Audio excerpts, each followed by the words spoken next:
Okay, everybody, we are here today. This is the Mike and Bradley Sports Scene. Of course, it's been a while since we've been on our last thing, but unfortunately, things have come up, and we weren't able to do the last two broadcasts which we wanted to do. But we are here and we are back, and we'd like to welcome you back, everybody involved. And I'm Mike Smith, and this is Bradley Hargis, the guy who wants to know the difference between soccer and volleyball, which we will, of course, discuss in some great fashion in just a few moments.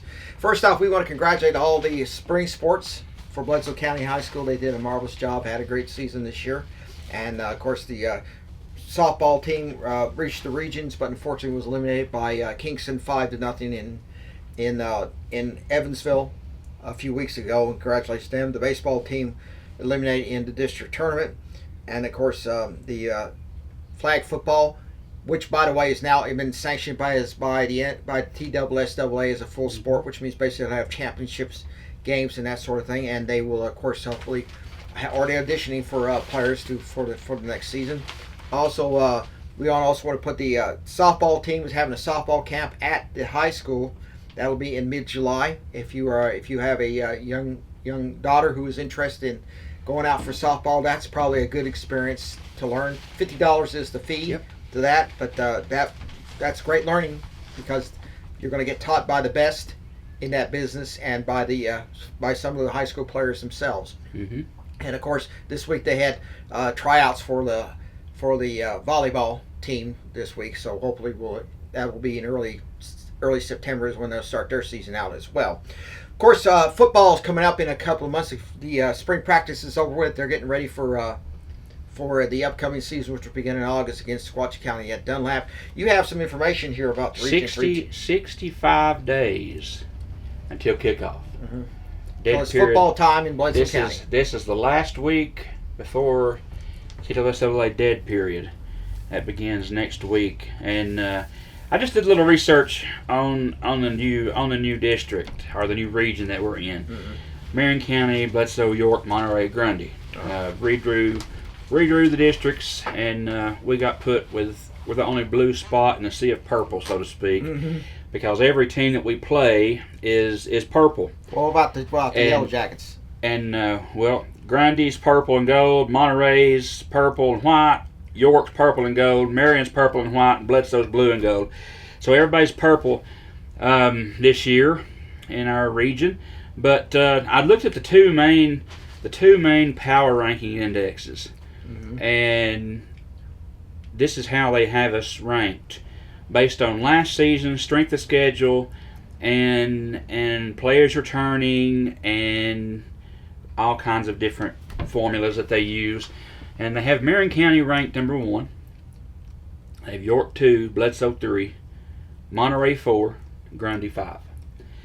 And the second one that I looked at had the same ones: Marion, York, Bledsoe, Monterey, Grundy. Mm-hmm. The only difference is as far as estimated losses, estimated wins. York, based upon the figures of strength of schedule and other teams on their schedule, they're expected to lose just under 5 games. The average is 4.8. Now, again, this is a computer model. 4.8. Bledsoe is 2.6. But they're still ranked 3rd in the district. Bledsoe's expected to win 7 games. York is expected to win 5. Marion is expected to win 9.6. So they're expecting them to go undefeated pretty much. The thing that stands out to me is the defense. And the old saying is defense wins championships. Right. And Bledsoe County has on the computer models and the figures and the formulas has a better defense than York. I'm not arguing with the fact that Marion might be number 1. That's a very big possibility. Yeah, they're defending state champs. That's a possibility, and I'm not going to argue with that. But York and Bledsoe, it's going to be really tough to decide who's going to be 2nd and who's going to be 3rd in the district. Now, I can't count out Monterey because they can definitely, be a handful. But one good thing in our favor is we are better at home. and we have York at home this year. Well, of course we could do it like York did last year, if we could call the referees and then send them back and have them come down the next night. we traveled to York 3 times last year and played 2 games. So that was definitely something that I don't want to relive any time this decade. But as far as strength of schedule, as far as 2A, all 2A, strength plus success. This is another computer model that was put out, and Milan, School for Mountain West Tennessee, is number 1. Bledsoe County is number 2. Marion is number 3, according to the strength of schedule plus the success over the last few years, cumulative all together, and that's how it ranks. Strength of schedule for the last several years, York is ranked 9th, Bledsoe is 14th. So, again, all of that to say this, it's way too early to make a call on this stuff, but it is really, really cool to see how the computer model puts or ranks the especially the teams in our district. Grundy got a bad rep. I've got my prediction here. I've got Bledsoe. I got Bledsoe's only loss to Marion County, and that's a big if. Because we do play at Marion, and I'm not saying that we're going to lose. I'm just saying that in all likelihood, based on the models that I would say it's going to be a good game, though. I would say probably looking at this, I think Marion and Bledsoe County, if you look at it, are even, because really it's going to come down to 3 things. Bledsoe's quarterback situation. We have the QB2 last year when Jonathan Thomas graduated. QB2 was Luke Morris. He certainly has some experience. He got to play some last year. In some of our big wins, we got to go in and play. And when Thomas came out he was dinged a little bit, and he came out, and Luke Morris went in. So he's got experience. I know he's worked hard in the off season. I'm close to their family. I know that his daddy's got him walking a tight rope there, making him work hard to earn that spot. That is a question. What has he done in the off season to improve? That's going to be a key, and to be able to read the defense. The next 2 things kind of go hand in hand: the offensive line and defensive line. We lost a lot of talent on the O&D line. So will we have anyone to step up? I think so. I've been watching some videos, been doing some talking back and forth, and the spring has looked very good for the Bledsoe County line. They have been working real hard in the weight room, working on conditioning. They may not be bigger than you, but they're going to be faster and tougher. Absolutely. And that is key, especially when you get into the 3rd and 4th quarters, because if you've got a line who's not necessarily overpowering in size, but has the endurance to keep playing, those big guys are going to wear out. I would look at it this way right now. I was talking to Coach Tabor at a flag football game, and I said, "You're looking over those players to see if you can get them on the football team." He said, "Yeah." I think we can get a couple of those on there. That would be something. It's going to be interesting to see what Coach Tabor and company does. The good thing is we got our core of coaches are still there. We brought in a couple of new guys to help full time, and the players that are going to be playing this coming season, they've been there, they know the system, so it should not be difficult for them to step up into that role. But it's really going to determine how well they mesh together as a starting offense, starting defense. And I think that's largely based on a lot of what the coaches do and how they handle the situation. Our first game is Friday, August 22nd. It's at Sequatchie. That's always a big game. 123-13 last year. But that was John Boynton night. That was no way they were going to lose that game for John Boynton. That was when we named the stadium after John Boynton. That was an inaugural John Boynton Stadium night, and I'm excited for football. I know we've got a couple more months yet, but it's certainly upon us. And I'm just chomping at the bit to see what Bledsoe County can do this year. I have high hopes. A lot of people are doubting because we lost some seniors. We lost some pretty good key players. Don't get me wrong. Now, you got Brugner and company on the defense, and you got Jonathan Thomas out of the backfield, quarterback.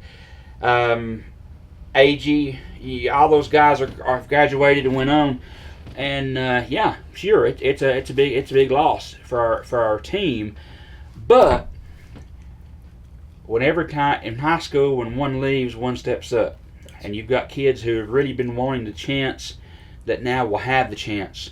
And I think it's going to be a good season. I really do. And I do not think, I'm going to go out on a limb here, I do not think that 9-1, 8-2, second in the region, I do not think it's out of the question.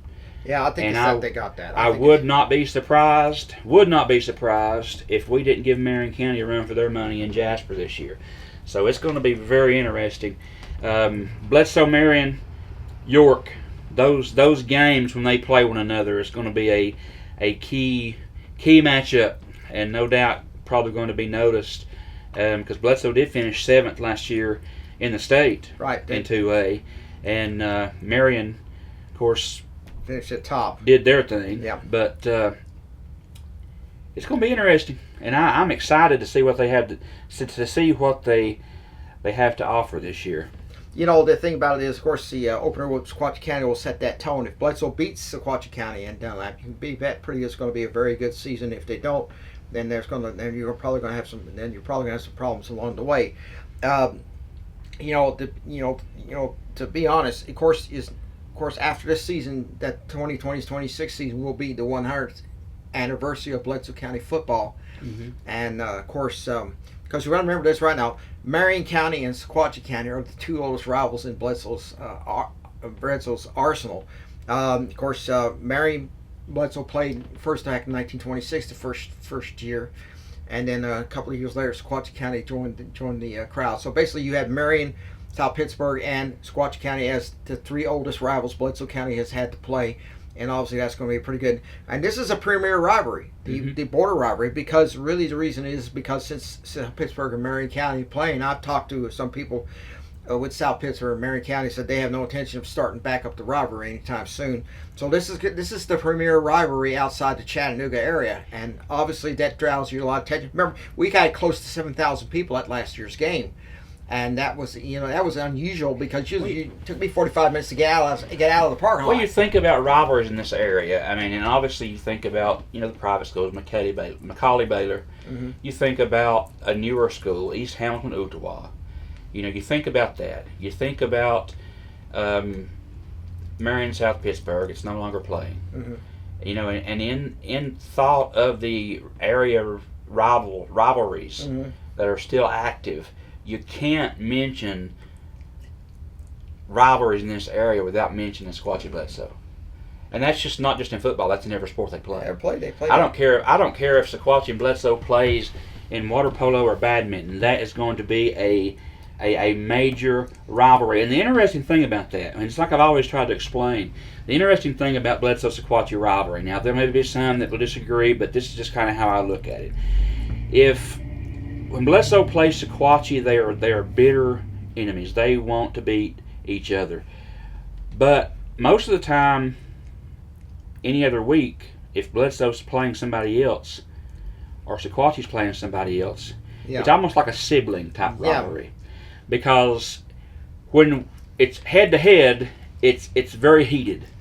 When it's not, you get out. You stay out of our fight. Stay out of our fight. You kind of support them, but you kind of don't. Yeah.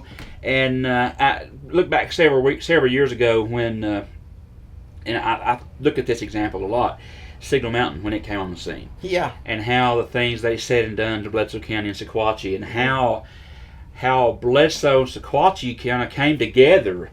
Against Signal Mountain because of the things they had said and done, and through their and football started all this junk with that. But there was almost a sense of unity between Sequatchie and Bledsoe against our neighbors on the mountain out there, and that's of course that's died down now because Bill Price stopped recruiting and he's gone, and Signal Mountain's mediocre at best right now. Yeah, well, you see, but the problem is, I think in a way a lot of people in Signal Mountain don't really want the high school area because you remember it's at so far back in the boonies that you can step over behind the stadium, you'll probably be in Marion County. Yeah.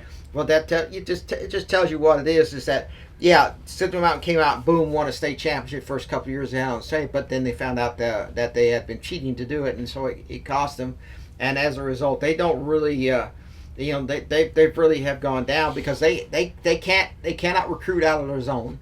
Well, one thing that happens when any school, and I'm not just picking on Signal Mountain, other schools in the state of Tennessee have done the same thing. Mm-hmm. I mean, it's everywhere. Yeah. I'm not saying it's not. But the thing about it is, if you, as a school, if whomever it is, if you get busted for what we call recruiting, you bring in kids outside of your school district. If you get busted, there's a microscope on you. TWSAA is watching you very, very closely. They're not playing around. Even if you have, fixed a problem. They penalized you. You went through all of that. Even after the fact, they still watch you with the eye of a hawk because you put yourself on the radar, and that's that. I mean, it's unfortunate, but that's just the world we live in. And I'm not picking on Signal Mountain. There's good people in Signal. Oh, there's good people. Yeah, no doubt. I'm not saying anything about them, but the fact of the matter is, I mean, you can't just cheat your way to the top, and in essence, that's what they and other schools and even in other sports have done.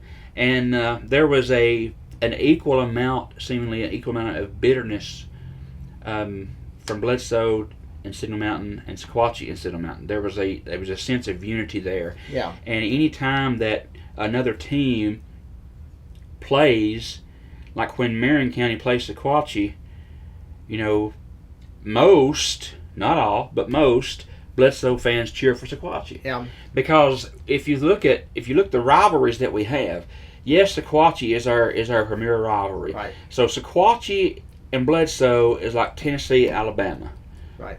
I mean, yes, that's our on paper that's our major rival. That's right. But the dislike and dissent that we have as Tennessee fans toward Florida is the way we feel about Marion County. That's right. So Sequatchie and Bledsoe can agree on two things.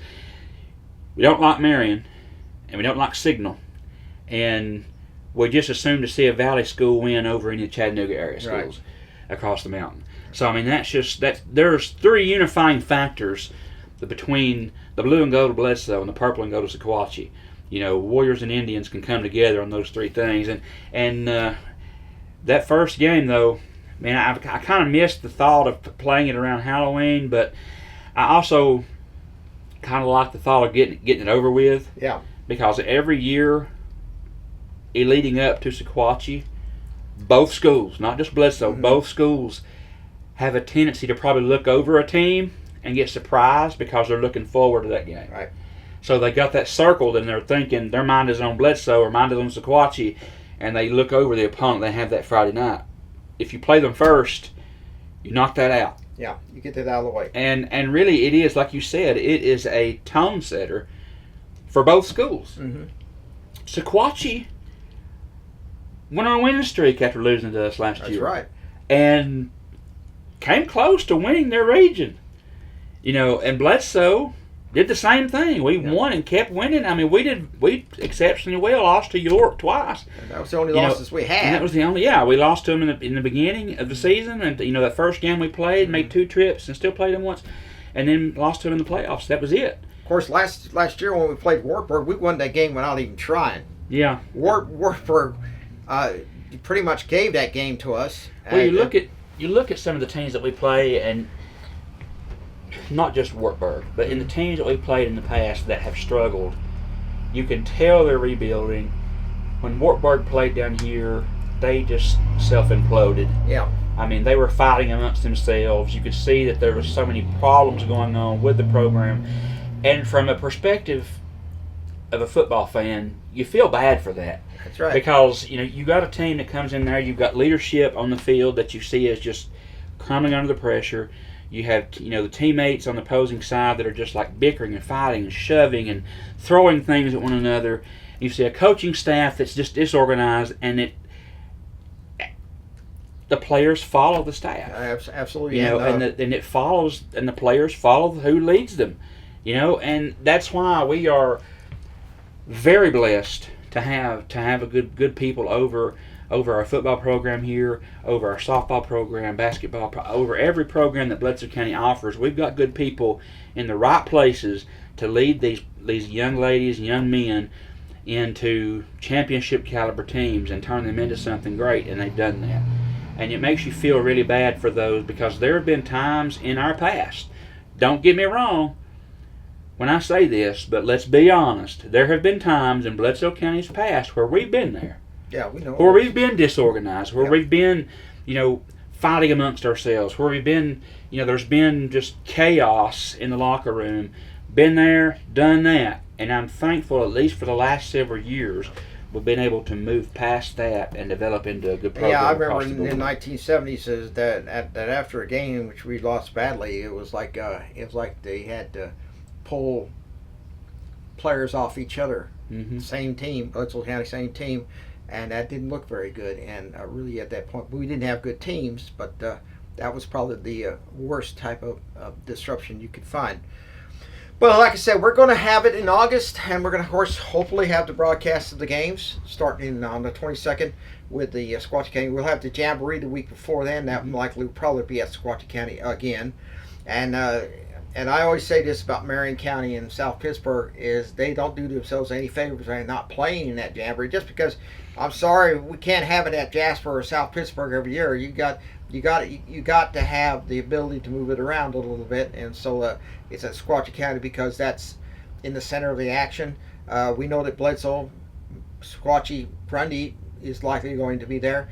We don't know what the other teams will be there. We had, of course, had Warren County, we had Ray County, we had a couple of other teams come in. Howard came last year. And they beat us. I mean, they weren't that good, but they beat us. Yeah, and and again, Jamboree is just a souped up scrimmage. Yeah, that's all it is. But still gives you game type taste, a feel of what you're going to see on Friday night. Especially with the crowds being there and everything. But I have always been a sucker for tradition, and we play in the Sequatchie Valley Jamboree, and it just makes sense for Marion and South Pittsburgh to play in our Jamboree, and it's kind of, for lack of better words, sorry that they don't. They go over to Chattanooga because there's more pomp, there's more recognition. The newspapers are covering it, and TV you get over there. Are covering it. But it's a 2-day deal. It's a Friday night and a Saturday over there. So, okay, great.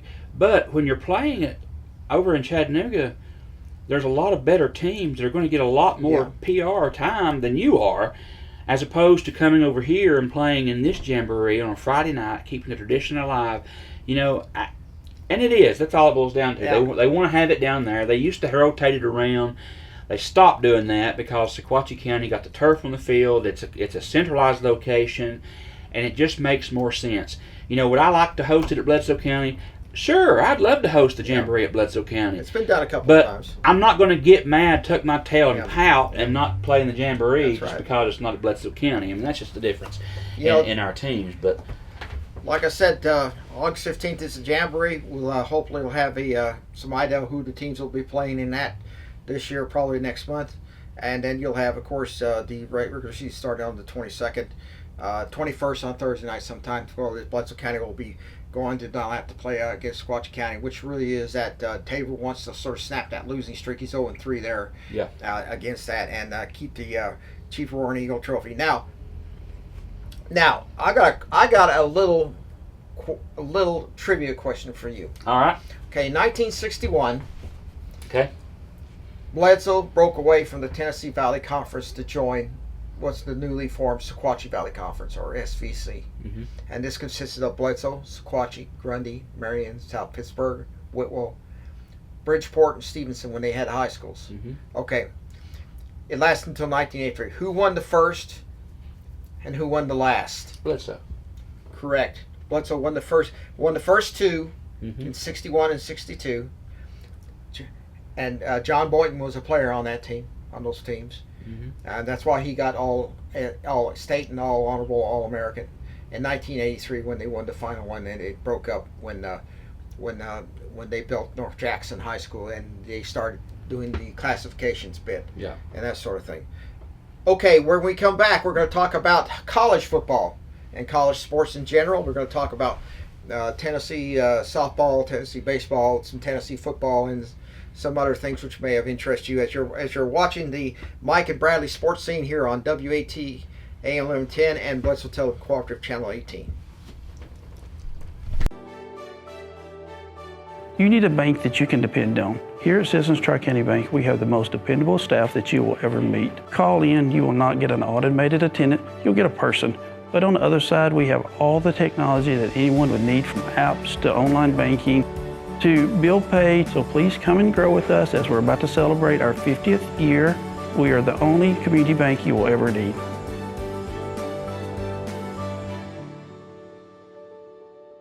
Come and see the beautiful Sequatchie Valley. And while you're here, visit the Dunlap Mercantile. We have a full line of hats from Resistol, Stetson, Charlie One Horse, American Hat Makers, G.G. Pip, Greeley hats from the TV show Yellowstone, and a full line of vintage hats. Make sure to check out our hat bar where we can clean, shape, and customize a hat just for you, right here at the Dunlap Mercantile.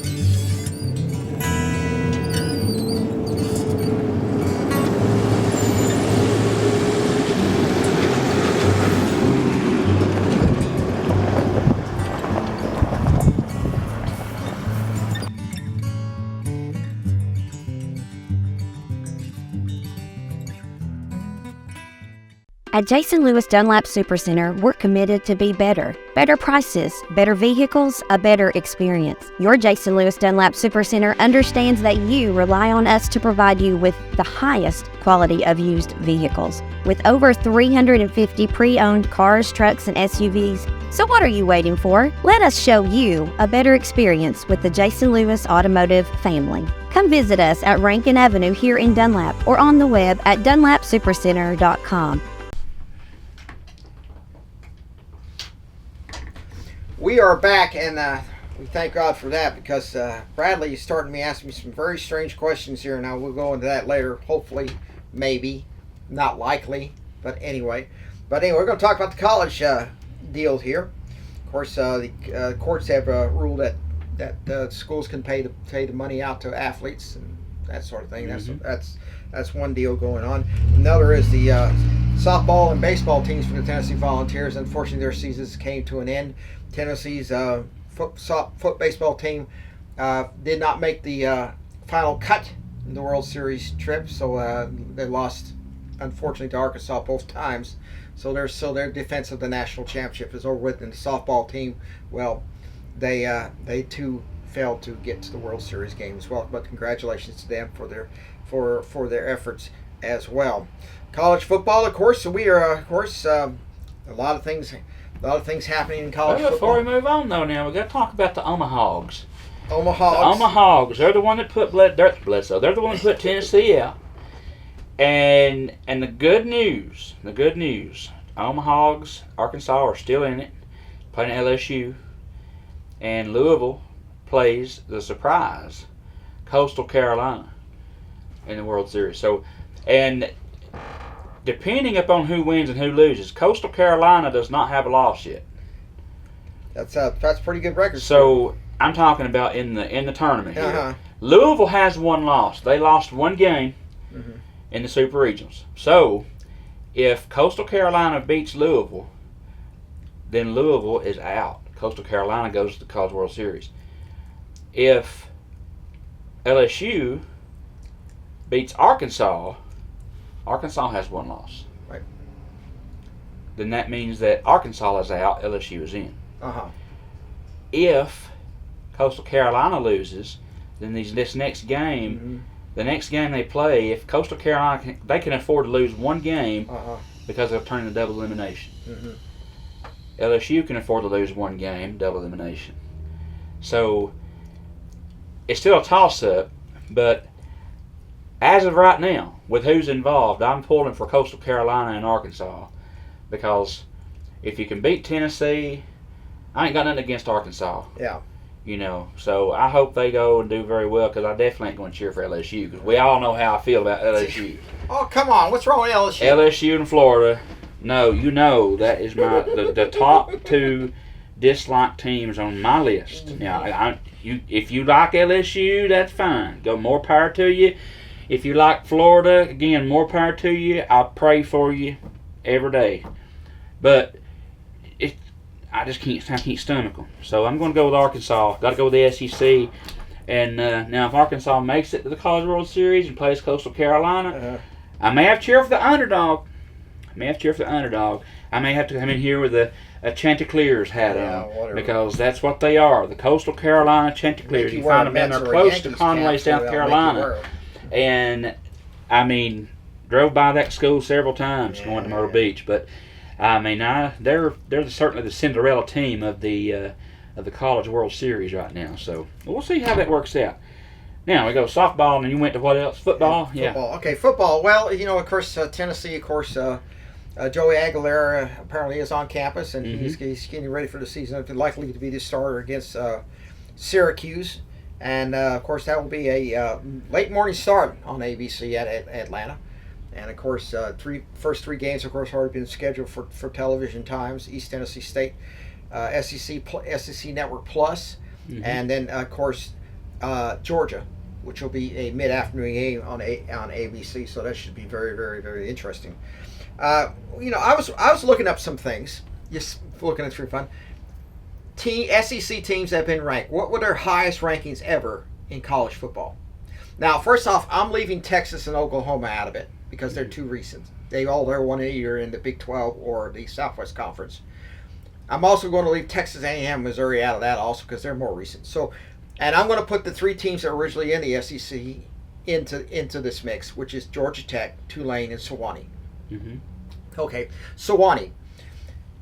What's their highest ranking ever in college football? Did they ever get past 0? I mean, I don't know. No, none. They I were don't think they never ever been ranked. ranked. The only two college teams in college football that had never been ranked in the polls in the nearly 90-year is University of New Mexico and Sewanee. Sewanee went 0-37 in the SEC before they dropped out in 1940. Tulane, their highest ranking was number 14 in 1942. That's when they won a share of the SEC title. Now, this is when they were in the SEC. That's when they were in the SEC. I was going to say, 'cause they've been ranked higher than that since they moved out of that. So, yeah, so that's, but since they've been in the SEC, okay. Okay. Georgia Tech, their highest ranking, number 1 in 1952 when they won a national title under Bobby Dodd. Okay. Ole Miss, what's their highest ranking? They've won it before. Number 3. 3? No, they finished third in 1963. Well, last time they won the SEC. That's a long way. That's a long ways. Yeah. That's a long time. Mississippi State, their highest ranking ever. Number one in 2015. They were number Dak one. Prescott was. That's with Dak Prescott, and they had Dan Mullen as head coach there. That was their highest ranking ever. They went to the Orange Bowl that year. Tennessee, highest ranking. One. And that was several times. For 80 weeks. They were number 1 in 1938 several times. They were number 1 in 1940 several times. They were number 1 in 1951 when they won the national championship. They were number 1 in 1956 for 1 week. Okay. They were number 1 in 1998 when they won the national championship. And they were number 1 in 2022 when the CFP came out for 1 week. So they were in. Auburn, last time they were number 1. Be Cam Newton's days, wasn't it? 2010, they won the national title. Arkansas. Were they on number 1 when McFadden was over there? Okay. They made it to number 1 before. 1965, They were number 1. They won a national championship. What rank were they when in '98 when we were playing? 98. They finished out number 12. They lost twice. They lost to Tennessee, then lost to Mississippi When we State. played them, when Tennessee played them, they were number 4, right? They were number 9. Number 9. Number 9. They dropped to 10th and then lost to Mississippi State, because if they had beaten Mississippi State, they would have had a rematch in the SEC championship game with Tennessee, and that's what they were hoping. Mississippi State being on the last second field goal, and Mississippi State ended up going to the SEC title game. Georgia, number 1. Yeah. When they won the national titles a couple of years ago. Mm-hmm. They were number 1. Okay. Florida, last time they were number 1. 2008. The early 2000s, because of 2008. They won. Tebow years. Urban Meyer Yeah. was the head coach at Florida. And another one was Vanderbilt. What was their highest ranking ever? And they have been ranked at times. They've been one, have they not? Back in the 60s or 50s. 1937, they were ranked. They're 37. They were ranked number 7. That was their only top 10 ranking at the time. They finished second behind Alabama that year. They were favored to win the SEC that year, by the way. That's when they had these. Kentucky, highest ranking ever. I'm sure they were close to number 1 when Bryant was there. Number 3, 1950. Lost to Tennessee, lost a shot at the national title in the Rose Bowl. That's how it is. LSU, last time they were number 1. Last time they were high up. Probably when they won the national title with Saban down there, wasn't it? 2019 under Ed Orgeron. Oh, Orgeron. Yeah, I forgot about him. You know, the guy with the. What? I didn't know That's what he was sounds. that. That's what he sounds like. You know, like Why? I didn't tell you like that. You know, like he's a wrestler in the. Sounds to me like you got a little. You know, that's frog what in he your sounds throat or like. Ed something. Orgeron sounds like he's a wrestler. You know, he was his assistant coach I at got Tennessee you. and sort of rips his shirt off and does all sorts of things, and it makes you wonder, oh Lord God help us all, and that sort of thing. That tells you. It tells you is okay. South Carolina, what's their highest ranking? 8. Second in 1984, lost their last 2 games. That was under Coach Morrison. Okay. Yeah, Coach Morrison, South Carolina. And let's see, what else we got here? What's the SEC team? Alabama. Alabama. When was last time? What was our highest ranking they ever got? Number 1.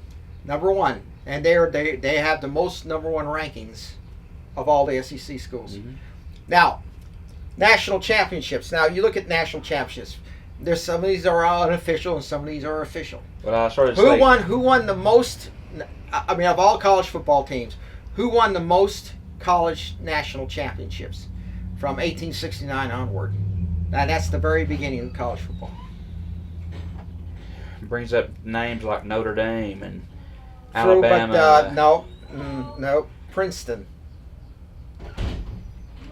For the first 25 years of the college, they were all Ivy League schools because they didn't consider Midwestern, they considered Southern football and West Coast football to be real football.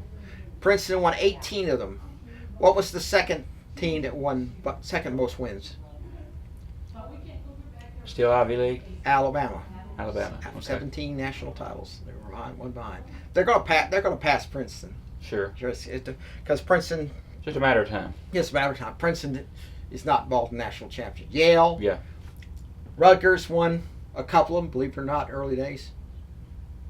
They won, actually, Princeton and Rutgers won the first 2 national titles. Because they were the only 2 teams that were playing. Yeah, sure. So you know, it was like passing around and that sort of thing. But yeah, let's look at the college football landscape. You got all these transfer portals, and I think they're going to start to clamp down on that. You got Nico goes to UCLA, Joey Aguilera goes from UCLA to Tennessee. I believe it's possible that Tennessee and UCLA pulled off the first ever college football trade because our QB1 goes there, their QB1 goes to us, so it's kind of odd. But we did save a little bit of money with Aguilar and losing Nico, and Nico had to settle for a whole lot less money, especially with the California taxes. But that's beside the point, you know. And we talk about that, and that's all water in the bridge now. Nico his legacy at Tennessee, he had high hopes, and now it's time to move on. Now, of course, news out of Vanderbilt, Diego Pavia. Oh, yeah. Remember the quarterback?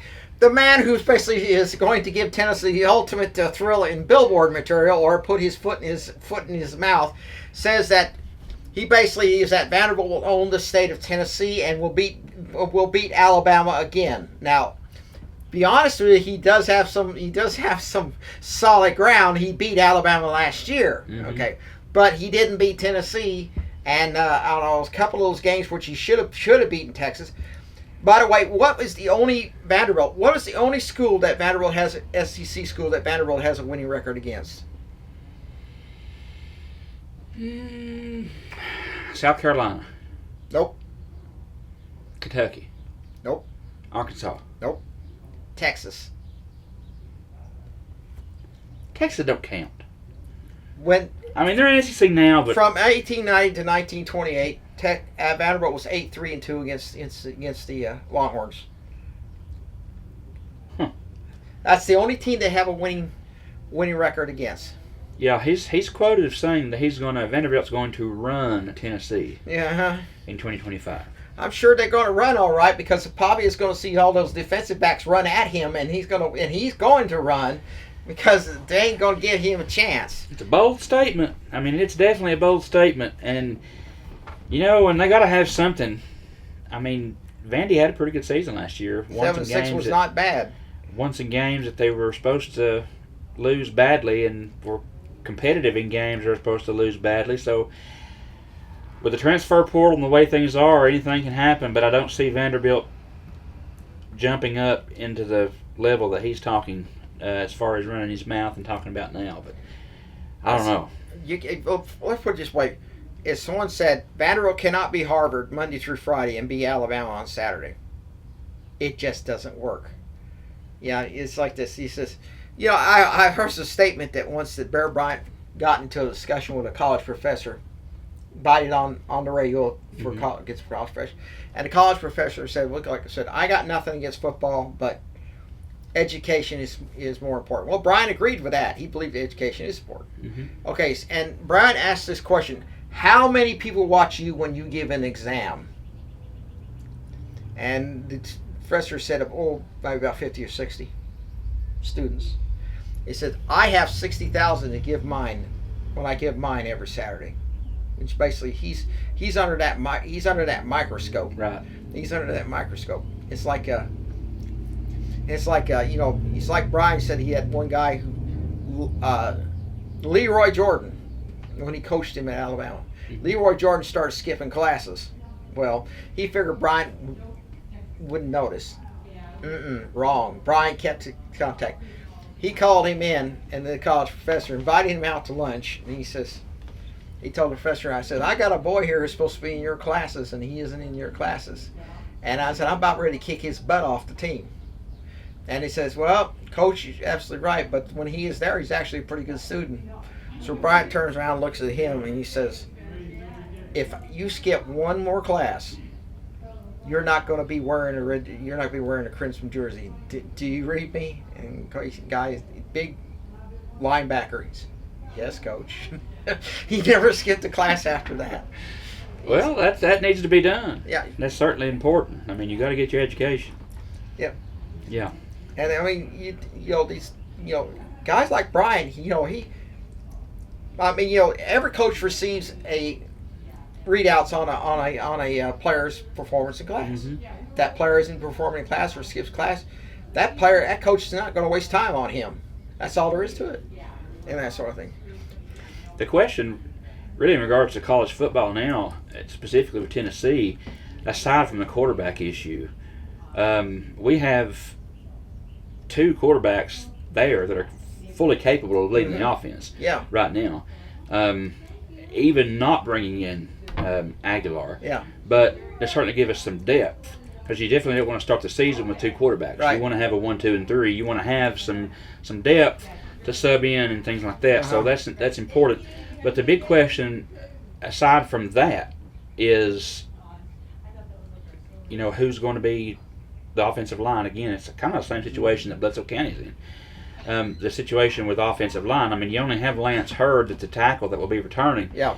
Cooper Mays and company, all those guys we graduated out, and they were transferred. But we did get two good transfers. One coming from Notre Dame, it was Sam Pendleton, a very large lineman, lots of experience, and we got Wendell Moe out of Arizona. So those two guys are coming in. Yeah. That will give you some good depth to start.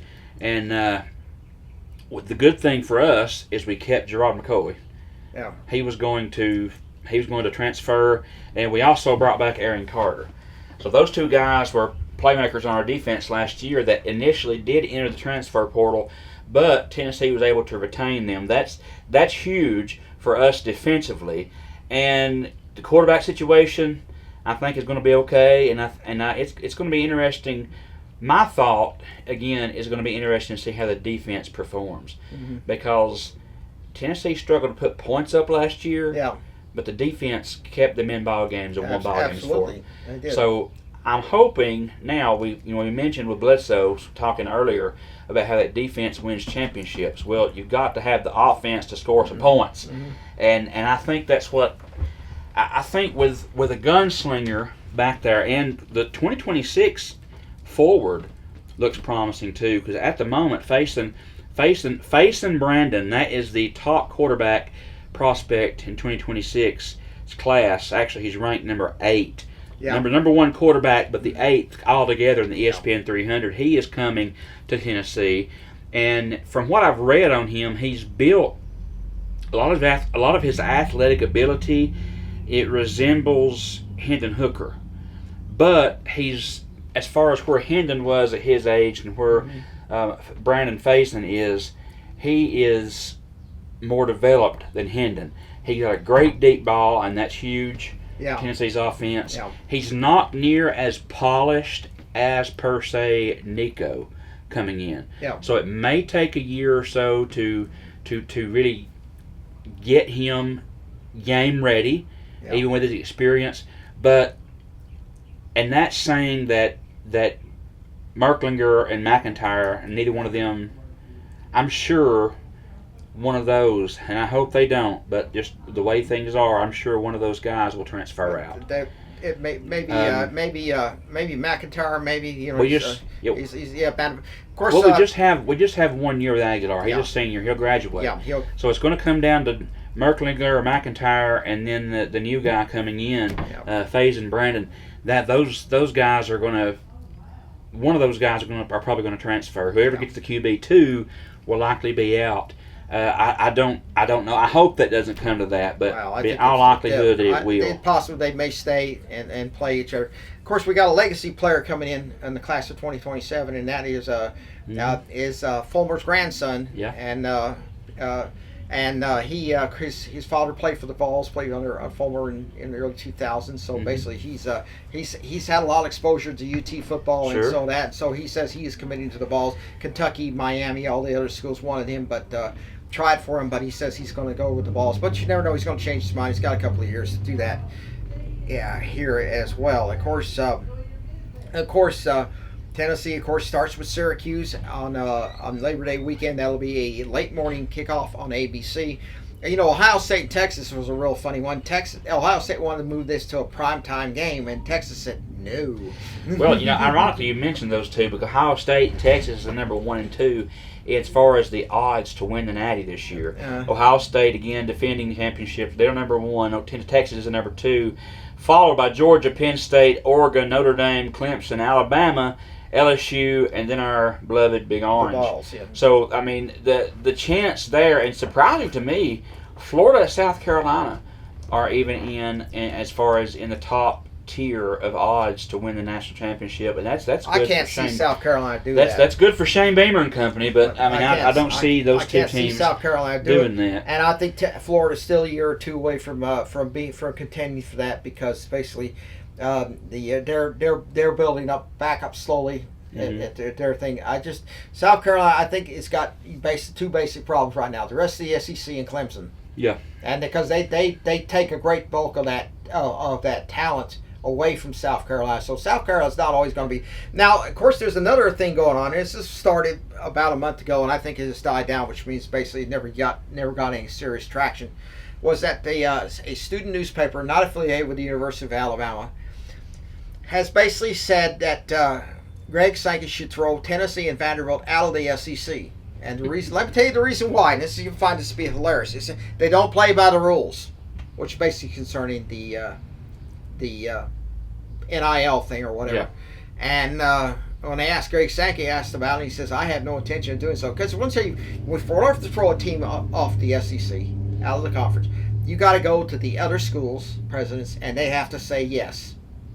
Okay, the commissioner is going to have to find sufficient reason. Just say, "Hey, here comes a bunch of disgruntled Alabama fans saying, yeah, I'll throw them out. Don't cut no cake around here." Well, there's two reasons why Vanderbilt and Tennessee will not be took out of the SEC. Founding members. Number one, founding members. We'll say three. Yeah. Founding members. Number two, Vandy's got money. Yeah, a lot of money. Vandy has money with the boosters. They're going to pour it in. They're going to make sure they stay. And three, Vandy might have the money, but Tennessee has the brand. That's right. And the brand brings in dollar signs. Mm-hmm. So when the SEC sells merchandise with a Power T on it, Tennessee is not the only one that gets a cut of that. Mm-hmm. The NCAA is not the only one officially merchandised that gets a cut of that.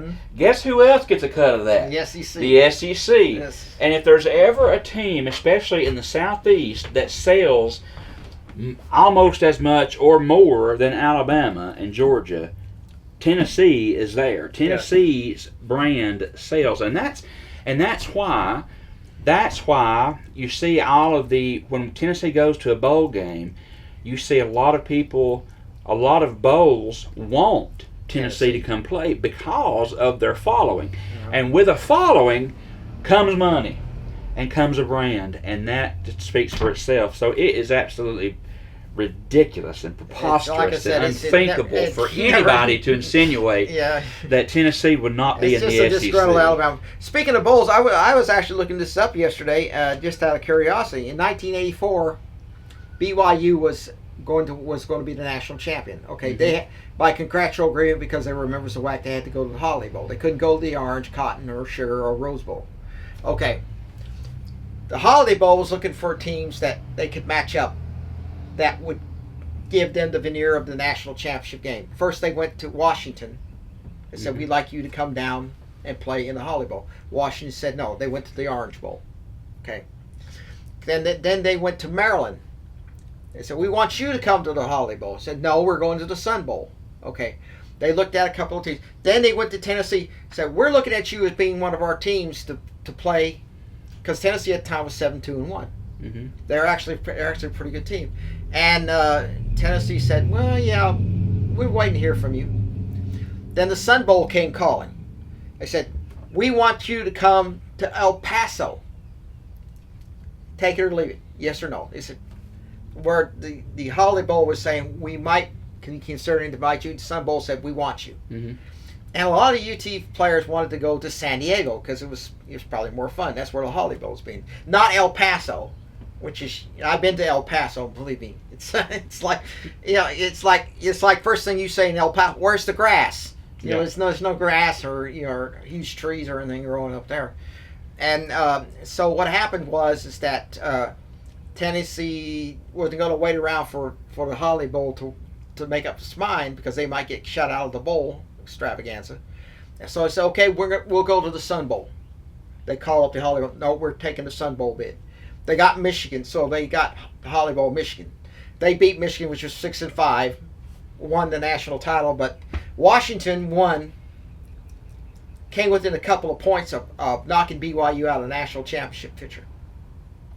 It tells you how silly it was. Yeah. It said, just think of 1984. It could have been BYU and Tennessee, and I think Tennessee would have beaten BYU, the number one ranked team in the nation. It would have knocked BYU out of there.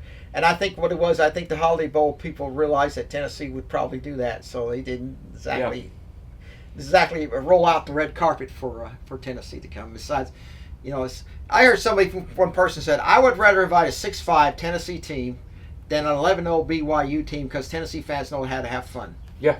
That's certainly true. That's true. It's why you get like BYU doesn't get into these big bowls. Well, you look last year at the college football playoff when Tennessee went to play at Ohio State. Now, granted, Tennessee got it handed to them in Columbus, but the people weren't really talking about the game as much as they were talking about how the Tennessee faithful took over Columbus. What it was is that Columbus was only going to allow them. Ohio State was going to allow them to have 3,000 fans, 3,000 tickets, which meant you divided among the players, the families, the coaches' families. You only going to have 1,000 tickets for the general public, and they were telling Ohio State fans, "Don't sell Tennessee fans your tickets."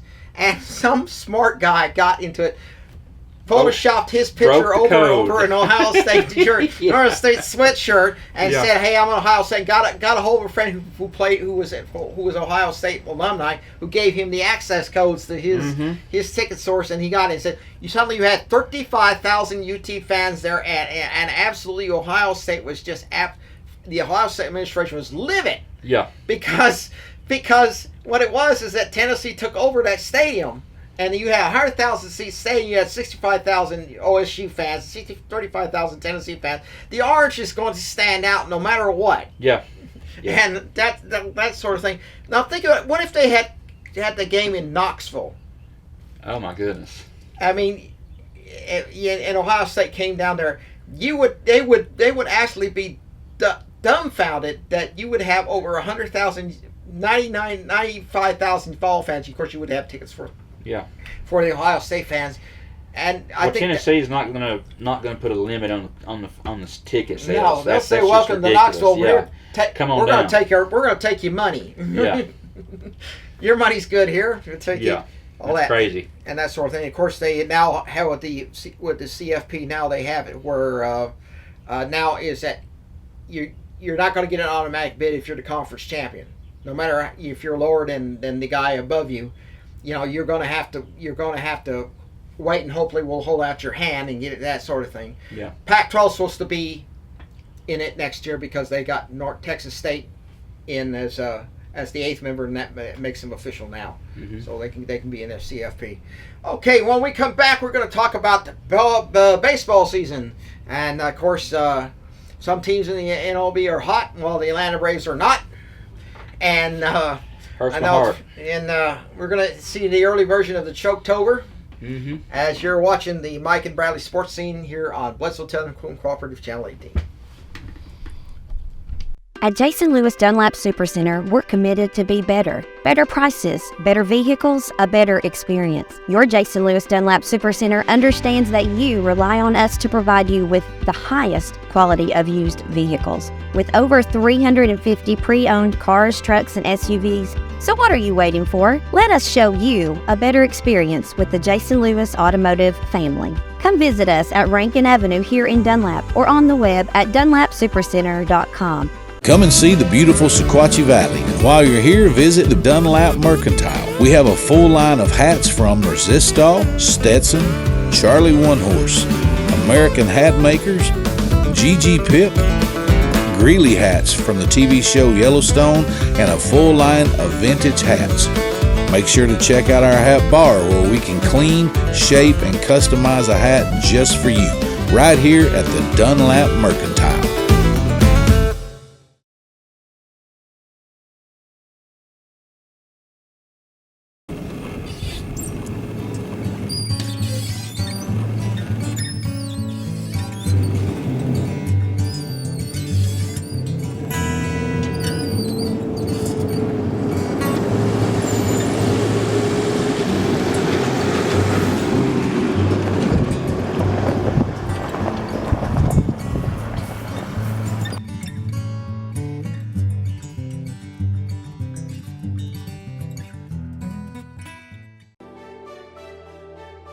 You need a bank that you can depend on. Here at Citizens Tri-County Bank, we have the most dependable staff that you will ever meet. Call in, you will not get an automated attendant, you'll get a person.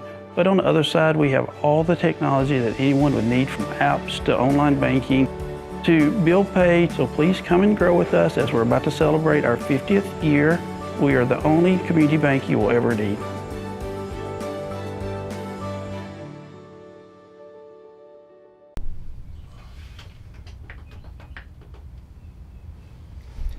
Okay, we are back, and I think Ethan's looking a little bored over there, so so I think he needs a vacation or needs to liven him up a little bit. But anyway, we're of course going to talk about the pro baseball and a little bit about pro football, and of course we're going to talk about the baseball season. Bradley, so far it's the middle of the season, and of course the All-Star game is going to come up shortly. They haven't played it yet, and of course your favorite team, the Braves, are doing the early. Are already taking a dive, so to speak. Well, there's 7 games under 500, and we've only been over 500 maybe like for 2 weeks this year so far, and 12 games back from the Mets. I mean, that hurts my heart. I mean, as far as baseball is concerned, it's still the same song. The Dodgers are the favorite to win it all, but beyond that, the Mets and the Yankees, or the Yankees is number 2, the Mets are third. And Detroit is also in the mix as far as odds to win the World Series. But bless their heart, Atlanta, I'm telling you, I'm an ardent Braves fan, and I guarantee you'll be hard up to find anybody else that's more of a Braves fan than me. But I love my Braves. But when I look at the National League East and I see the New York Mets number 1, and I see the Philadelphia Phillies number 2, the only thing worse than seeing that would be the Washington Nationals being 4th. And quite frankly, that's not that far away because the Washington Nationals are 30 and 42, 3 games behind the Braves. The Braves are 32 and 39. So it is very possible that after the All-Star break, if the bottom continues to fall out of this, the Braves, man, they're struggling. Even with the wild card, we thought things were bad. Then we lose to the Colorado Rockies, the worst team in baseball. Oh boy, 10-1. Yeah. Well, I know you're about to wear. And I'm just like, what in the world is going on here? The Braves are much too talented to be struggling the way they're struggling, and it blows my mind how that the pitching can be. What was the big concern? The pitching is not bad. The bullpen is choking majorly, but the offense is not there. I just don't know. And right now with the Braves schedule the way it is through June 29th, we have 1, 2, 3, 4. Well, let's see here. We've got 1, 2, 3, 4, 5, 6, 7, 8, 9, 10, 11, 12 games from now to June 29th. And 1, 2, 3, 4, 5, 6 of those are against the New York Mets. Well, so a lot of ground can be made up. We did beat the Mets last night. We did beat the Mets 5-4. I'll give them that. But then 9 of the 12 games that we have are with New York, Philadelphia, and then Miami. So there's 3 games skid. So there is a chance. There is a chance if the Braves were to get woke up, they could gain some ground on the Mets and the Phillies. But man, you better pray that frustrating. they do, because I got the New York Mets and I got New York Yankee caps just waiting for you. I will not wear. Mark my word right now. I will never agree to a bet like that. Number 1. Number 2, I will never, under any circumstance whatsoever, will a Yankees or Mets shirt, hat, or any kind of attire grace being worn on my body. Well, I'm sure Albert Roberts is going to have a Dodgers hat for you if they win the World Series again. Well, the Dodgers are like Yankees West anyway. So, but I can respect the Dodgers because of Albert Roberts. Yeah, okay. And because of Freddie Freeman. Yeah. And because I did meet Thomas Orr that one time in Cooperstown, and he was actually a very nice guy and very down to earth. So, you know what? I don't really have a problem with the Dodgers. But I'm sitting here talking about it, and my stomach is turning. You think I'm kidding? My stomach is like literally turning over thinking about the Mets and the Yankees. I just, I can't do it. They're worse than LSU in Florida. Well, let's change the subject here for a minute. Now, of course, a couple of months ago, this is old news, but something that should be brought up is that the baseball commissioner has basically lifted the suspensions of Pete Rose and the mostly the pre-1920s baseball players who were banned from baseball for various offenses. Of course, Pete Rose for gambling. The Chicago Black Sox team for supposedly they were never convicted of any crime. The Kennesaw Mountain Landis, the baseball commissioner, said you're suspended. You're guilt by association, and also Shuffling Bill Douglas, which is we lived over in Dayton, was also had his suspension. So they're eligible for induction into the baseball Cooperstown. As for Pete Rose, it's not likely he's going to get in anytime soon because that 2027 would be the first year he would be eligible for that. But a lot of baseball players and people are saying basically that he probably will not get in because he has to have the votes and it's not there at this time. As for the 1920s, that's more likely. Now, of course, I'm not sure that the White Sox team that was labeled the Black Sox is going to get in, but I do know that in all likelihood, Shoeless Joe Jackson will be able to grace the Hall of Fame. Yeah, he will probably and be. And you go back and you read that, you look at the stats on that, and yes, the team did throw the World Series, but Shoeless Joe, look at his stat line. That guy played lights out, and I can almost guarantee you, because based on what you can see on paper and how he played that ball game, I honestly do not believe that Shoeless Joe was involved in that scheme. But, as you said, guilty by association, you can't just leave one out. They banned the entire organization at that time. So, I'm happy for Shoeless Joe. I think he deserves to be in the Hall. I think he will get in the Hall. I honestly believe Pete will get in the Hall. I do. I don't think it'll be right off the bat, but I think eventually, if he doesn't get in, being voted in by the baseball folks, the writers have to do that. The writers will do. I mean, they'll get him in. Kind of the similar way that other players can be brought up after their eligibility. They get voted in, one or two every now and then. So I think Pete Rose will do it. I mean, stats speak for themselves. Yes, he gambled on baseball, and if he hadn't have lied about it, he probably wouldn't have been in so much trouble. But it took him so many years to actually admit to it. And he apologized for it. But yes, he broke the rules. He got caught.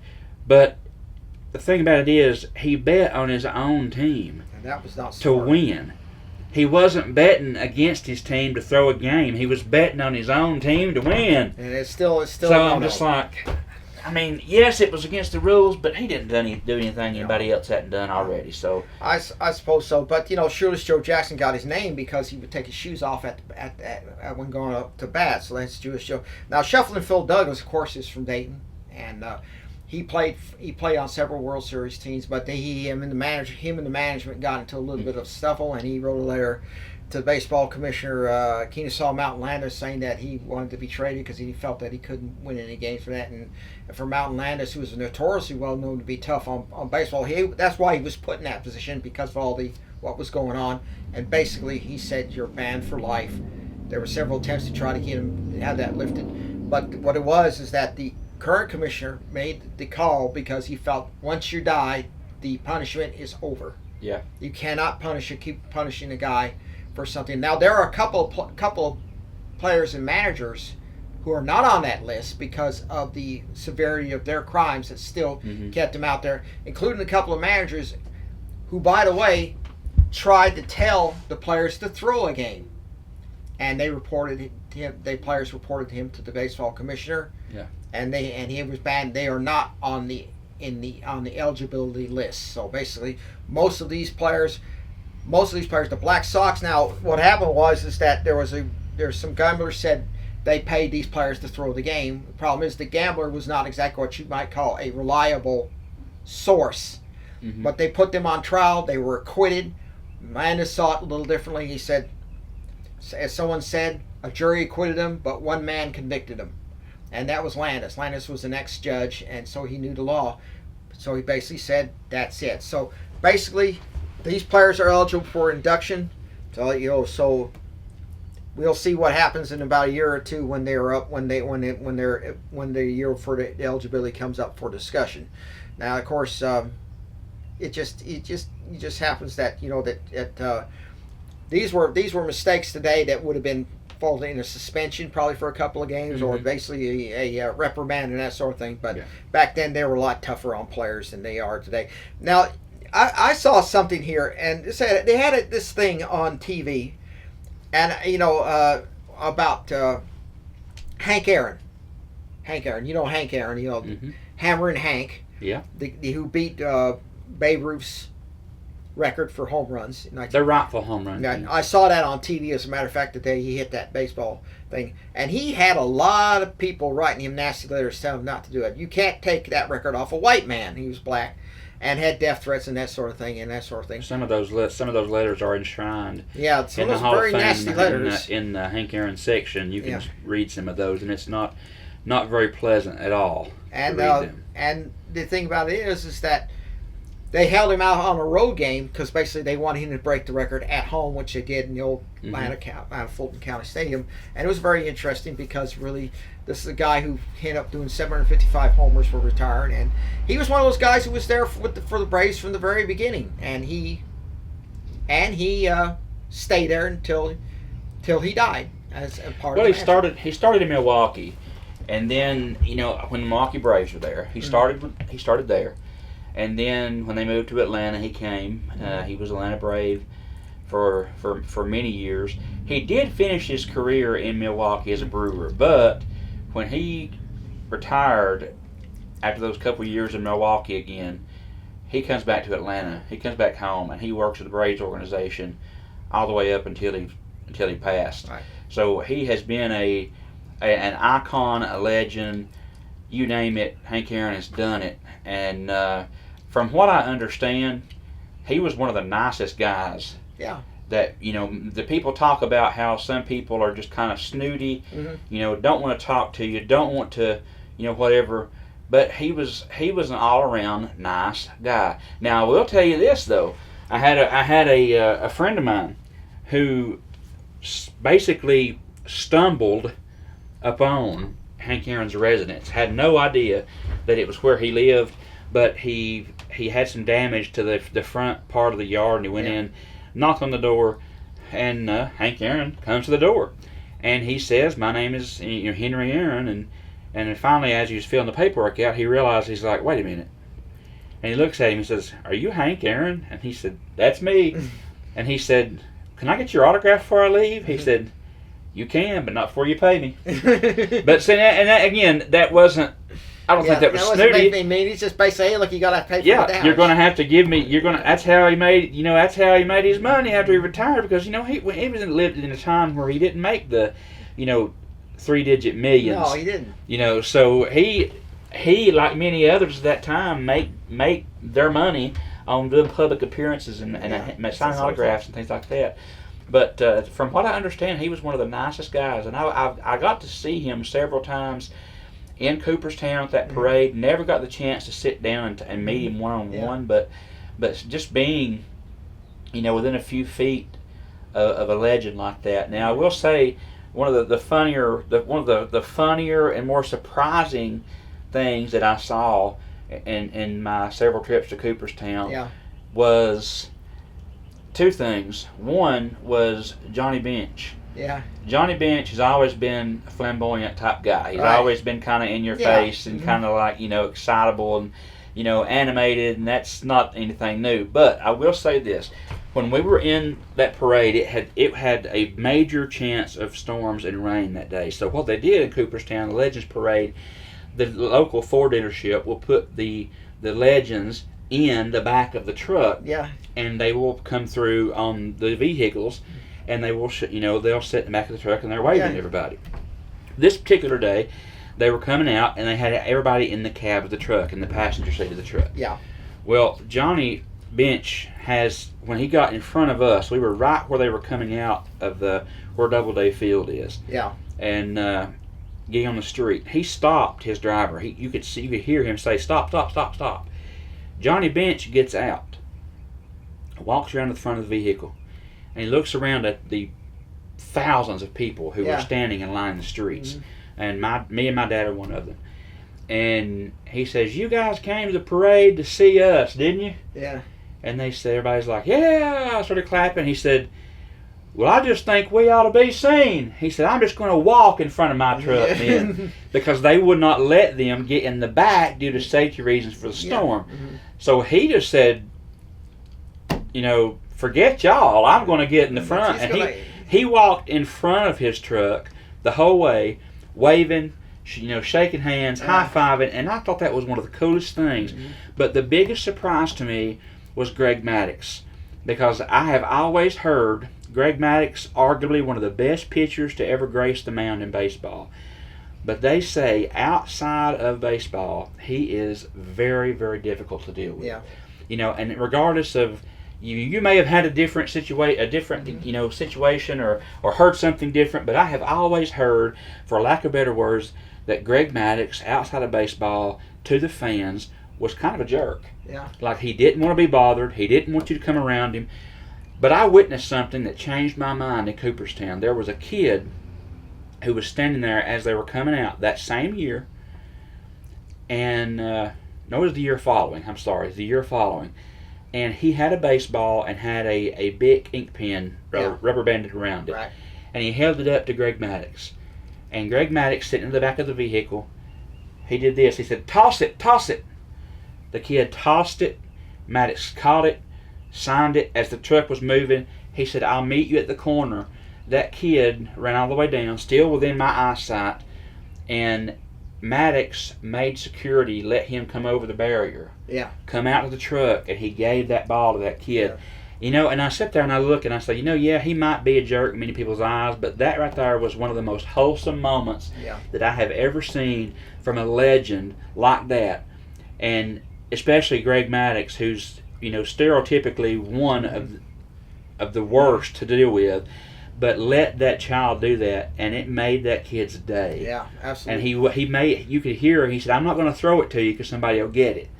He said, "Come to the truck down here in the corner and you can get it." And they did that. Yeah. And it was so wholesome, and that, you see a lot of those things in baseball. Yeah, you do. And any sport, but baseball, man, it's labeled as America's pastime for a reason. And there's something special about baseball. I love football. That's my favorite sport, don't get me wrong. But there is something special in my life and many people's lives about baseball. And I think it's because it has been around for so long. Yeah. And it's so rich in history. And there's so many positive things that baseball has done in people's lives. Because when I think of my past and my ancestry, I think of baseball. I think of my grandfather. I think of the Chicago Cubs and Atlanta Braves. Yeah. WGN, Channel 7, because they played every day during baseball season. If they wouldn't on, the Braves were on. And, and we flip back and forth. So that's part of my life. And I love baseball. I love the sport. And if you ever get a chance, those listeners and watchers, if you ever get a chance, if you're a baseball fan or even if you're just kind of a fair weather fan, if you have any inkling in your life of liking baseball at all, make the trip to Cooperstown, New York on the weekend of the ceremony of when they are putting in the new members, because you see the Legends Parade, you'll see all of these guys that I grew up watching and even before my time come through, and there's no telling who you'll run into on the street. I've met Ozzie Smith, I've met Tom Lasorda, I've met Sid Bream, Dave Justice, Ruben Sierra. Yeah. I mean, it's just all kinds of these, baseball names that people know. You meet them on the street. You get to talk to them. And met Jeff Foxworthy. He's not a baseball name, but I met Jeff Foxworthy up there on the street one year. And it's cool. It's really nice to see the history and the whole enshrinement there in Cooperstown.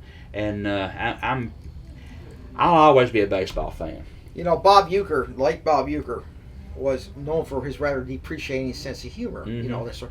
He used to have these very, you know, as I explained before, he used to have these beer commercials, and he would like to. He'd come in like the hotel. He said, "Oh, I got the best seats in the house." You know, I sort of like some Milwaukee Brewers because he used to do Milwaukee Brewers announcing. And he said, "I would go in there," and you know, he said, "I was saying, oh, I'm being like this, and he talks this, and these fans look at him like, who is this guy? You know, sort of this thing. And he said like this, and I said, "Sir, that's not your seat." I said, "Oh yeah, well I got the better seats in the house, and it'd be way up in the nosebleed section." And of course, a few years ago, they tore down the old Milwaukee Brewers stadium, and they gave him the seat he sat on through all these commercials. He says he was just so touched by it and all that. I think it's at Cooperstown now. I think the seat probably is at is the shrine there. And Bob Uecker, of course, is you know, was one of the most. He's a good actor. He used to have a TV show on and that sort of thing. And he used to do the beer commercials and all this, and the paint commercials. It says.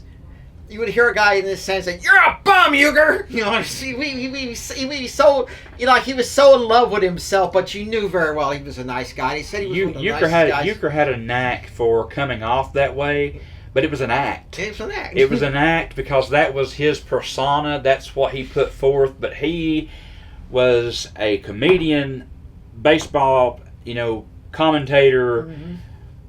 Movie star. I mean, he did it all, and he played that persona, but he was. I mean, you know, when he was in the minor leagues, he had a story that he played in the minor league baseball, and there's a fellow teammate named Rufus Big Train Johnson, who was a big guy but didn't have too many IQ points to back it up. Well, one night the lights went out in the stadium, and you know they didn't. The lights were not that good, and they said, well. Rufus was on first base. Well, he figured, well, it was nice and dark. Nobody could see anything. He moved to second base and figured nobody would notice. And so when the lights came on, they found him on second base and, you know, said, go back to first base.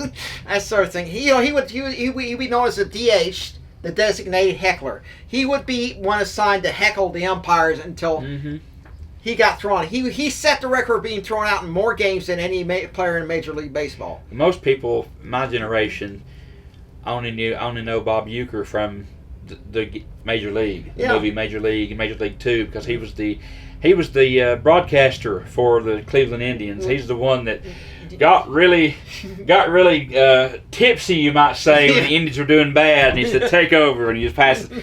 That's you know, just a bit outside. All of those one-liners. He would do that, but you know, like I said, he did it for. He was a play-by-play announcer for the Brewers for many years until he retired a few years back.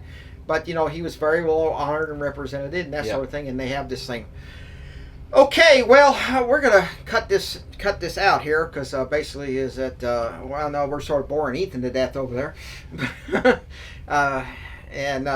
But anyway, this should do it here for another edition of the Mike and Bradley Sports Scene here on Bledsoe Town Cooperative Channel 18. Bradley, you have some final words to say, and I know you do. I always have a closing word here, and it's like, go Blue, got to support those Warriors. Go Braves, please, God, go Braves. And go Big Orange. And go Yankees and Mets and Dodgers and any team that Bradley hates. I feel my lunch coming up. We bid you farewell, goodbye. We'll hopefully be back in 2 weeks for another edition of the Mike and Bradley Sports Scene here on Bledsoe Telephone Cooperative Channel 18, WAT 1110 AM. Good day, everybody. We'll see you again on our next show.